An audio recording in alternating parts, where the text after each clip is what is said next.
This is probably one of the most difficult episodes I will do here on Fast Talk. Dahil ito po ang unang pagkakataon after a long time that my sister Chris Aquino is appearing live mula po sa United States of America. Sa isang exclusive interview live via Zoom sa Fast Talk with Boy Abunda, ibinahagi ni Chris na nadiskubre ng mga eksperto ang kanyang ikalimang autoimmune disease. May iba pa raw siyang sakit na nakakaapekto naman sa kanyang baga at puso. Hamon din daw ngayon sa kanyang gamutan ang dami ng allergy niya sa mga gamot. On Monday, papasok ako sa ospital at may susubukan kaming biological na gamot.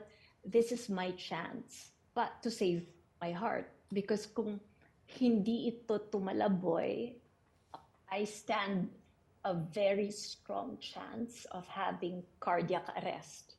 As in, pwedeng in my sleep or kung ano man ang ginagawa ko, pwedeng tumigil na lang yung pagtibok ng puso. Nanawagan din siya ng dasal para malampasan ang kanyang mga pinagdadaanan. Alam ko na bawat araw, especially now birthday ko pa, pahiram na lang to ng Diyos. Binigyan ako ng bonus. So, whatever days are left, kung ano man ang natitira, it's a blessing. But I really want to stay alive. I mean, sino ba naman ang... Ang ka-birthday naman ni Chris na si Heart Evangelista.